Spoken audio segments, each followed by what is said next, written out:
I'm not going to call it a supply chain or a value chain. I'm going to call it an ecosystem. You cannot have an ecosystem that has only whales. It's not going to exist. It's not going to sustain. And if it sustains, it's going to be very artificial. This is the industry in Egypt. This is how it looks like. You have whales that are sustained because of government protection, the way they convene with the government, etc., but you don't have a complete ecosystem. I'll tell you a very interesting experience. When we were trying to promote investments from Turkey, the assumption was they had lots of large companies. Believe it or not, the number of large Turkish apparel industries are probably 40, 50. When you go to Denizli, which is one of the major centers of apparel industry in Turkey, it's more small ones. But it is fantastic how they form into a virtual large value chain and then they deliver. My problem in Egypt is an incomplete ecosystem. I do not have a backward integration. I'll give you a very simple example. I produce denim. How many denim mills do we have in Egypt that are worth mentioning? Probably one or two. Probably that cannot support what you're talking, the real investment.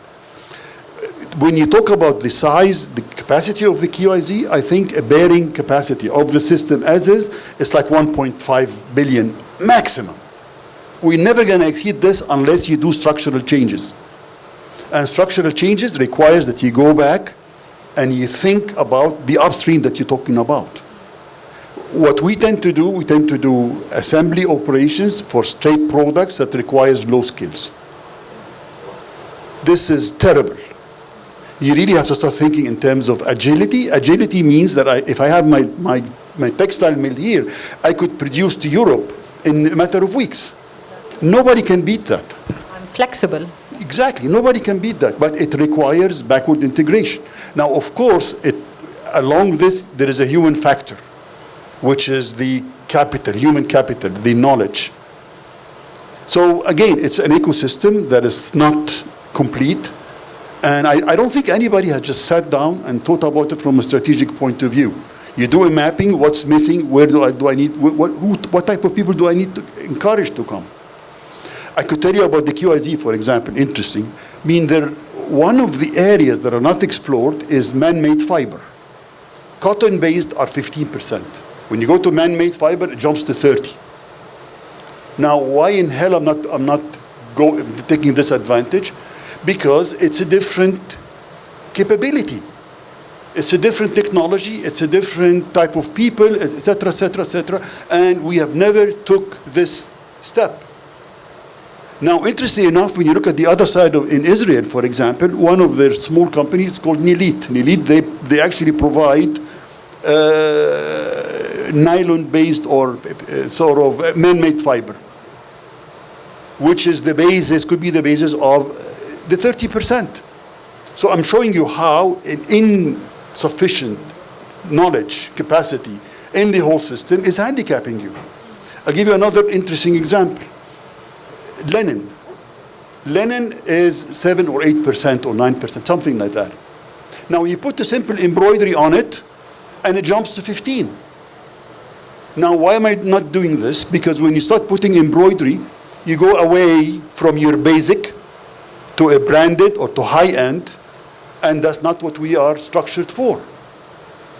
So I'm talking about structural change. You mean structured for, as in terms of regulation or tariff in category terms of capacity, or capacity? in terms of people to do in capacity. Designs maybe? Yes. One of the interesting things when you talk about, for example, customization or agility or flexibility is a capability called prototyping. Prototyping in apparel industry, they call it sampling. And basically the sampling room in apparel industry is a small factory. Now, when you go to most of the people there is only 2 or 3% of the total population that invest in it, because they view it actually as overhead, as a redundant capacity, which is a source of competitive advantage. Because if I'm going to bring my own models, my own collection, I need a sampling room, because the guy is not just going to look at, you have to show him something that he can see. So again, it requires different mindset, it requires different, et cetera, et cetera. So it's really structural. Yeah. Well, sustainability, I mean, is about economics, as you mentioned.